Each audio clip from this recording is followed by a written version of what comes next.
उत्तर प्रदेश के पूर्व उप मुख्यमंत्री डॉक्टर दिनेश शर्मा ने गाजियाबाद का दौरा किया। इस दौरान वे पूर्व विधायक संजीव सोम के कौशाम्बी स्थित आवास पर पहुंचे। दौरे के दौरान डॉक्टर शर्मा ने देश के प्रस्तावित जातिगण जनगणना को लेकर बड़ा बयान दिया। उन्होंने कहा कि प्रधानमंत्री नरेंद्र मोदी ने जातियों की जनगणना को लागू कर दिया है, जिससे देश को सामाजिक और आर्थिक दृष्टि से बड़ा फायदा होगा। डॉक्टर दिनेश शर्मा के अनुसार यह आजादी के बाद पहली बार है जब जातियों की जनगणना होने जा रही है। उन्होंने पूर्व कांग्रेस सरकार पर भी निशाना साधते हुए कहा, देखिए, मैं समझता हूं कि जो विपक्ष या जिसको तथाकथित छदम इंडी गठबंधन आप बोलते हो जो समाप्त हो चुका है, वो झूठ का पुलिंदा है। वो इतने साल तक कांग्रेस शासन काल में रही, फिर यूपीए शासन काल में यूपीए 1, यूपीए 2 रहा, जिसमें समाजवादी पार्टी और डीएमके और तृणमूल ऐसे लोग भी उनके दोस्त रहे, लेकिन उन्होंने कभी जातिगत जनगणना की बात तक नहीं करा।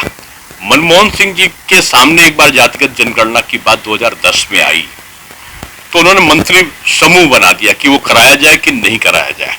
मंत्रिमंडल समूह ने कहा कि कराया जाए, ज्यादातर लोगों की राय थी कि कराया जाए। उसके बाद इन्होंने जातिगत जनगणना न करा के केवल एक सर्वे कराया, तथाकथित सर्वे, छदम सर्वे, उसका कोई प्रयोग नहीं हुआ। जबकि भारत के जो जनगणना का विषय है, संविधान के अनुच्छेद 246 की केंद्रीय सूची के क्रम संख्या 69 पर यह अंकित है। यह केंद्र का विषय है।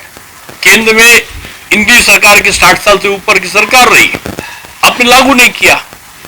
और आप भाजपा की जो सरकार अब आई है, 10 साल हुआ होगा, तो आप अब इनसे आप कह रहे हो कि इन्होंने लागू नहीं किया, उनकी जीत। अरे जीत नहीं भाई, तुम्हारी पराजय है। तुम सर्वे करा रहे थे। अब जातिगत जनगणना का जो विषय है, अब राज्यों के सर्वे के माध्यम से जातियों की जनगणना इन्होंने जो की है, उसके जगह पर अब एक पारदर्शी ढंग से जो जनगणना का कार्य है, वो इसमें शामिल हुआ है।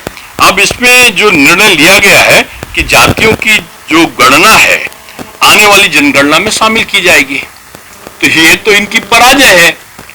पहले भी बीजेपी की सरकार थी, तो भाजपा की सरकार ने गरीब वर्ग के लोगों के लिए 10% का अलग से आरक्षण दिया। उसमें किंचित मात्र एक भी विसंगति पैदा नहीं हुई, समाज के किसी घटक में तनाव नहीं पैदा हुआ। ये भाजपा सरकार की सफलता रही है। अब इसको वो अपनी सफलता बता रहे हैं। मुझको लगता है ये पीडीए चला रहे हैं, और इनका छप रहा है पाकिस्तान के अखबारों में। जो पाकिस्तान का तनाव है, पाकिस्तान के अखबारों में पता चलता है कि समाजवादी पार्टी की संसद में चर्चा हो रही। बड़ी अच्छी बात करिए। राहुल जी के बयान वहां की मीडिया की सुर्खियों में है। जीजाजी का, रॉबर्ट जी का बयान वहां पर सुर्खियों में है। तो ये पीडीएम को लगता है इन्होंने नाम अपना बदल दिया है। ये पाकिस्तान डेवलपमेंट अथॉरिटी बन गया है, आज उसकी उन्नति के लिए बात करने वाला। नहीं, देखो, कहीं पर विकास के कार्य किसी के लिए ज्यादा हो जाते हैं, किसी के लिए कम हो जाते हैं। छात्रवृत्ति किसी को मिल गई, किसी को नहीं मिली। नौकरी में पता चला कि एक ही जाति के सारे लोगों को मिल गया, दूसरे को नहीं मिला। तो एक ये रहेगा कि किस वर्ग में विकास की गति धीमी है, किसी में ज्यादा है। एक उसका विश्लेषण करने का अवसर मिलेगा। जो कमजोर है उनको मजबूत करने की तरफ काम करने में आसानी हो। उसमें मैं एक ही लाइन का कहूंगा कि भैया अंबेडकर जी इस भारतवर्ष की गरीबों के नहीं, पूरे देश की आत्मा है, और इन्होंने अपना पूरा जीवन, त्यागमय जीवन, भारत के संविधान को बनाने के लिए इसलिए किया था कि सभी को अधिकार मिल सके और सोती समाज ऊपर उठ सके। यानी भारत की उन्नति की मूल धारा का जो अस्त्र है, मंत्र है, वो अंबेडकर जी के संविधान से निकला है। अब उस व्यक्ति को आप उपहास का पात्र मत बनाइए। वो हमारे सर्वमान्य नेता, हमारे जिसको कहना चाहिए कि लोगों की श्रद्धा का केंद्र है। उनको राजनीतिक कीचड़ में मत ढकेलिए, इससे बचिए। पूरा विश्व भी वार में है।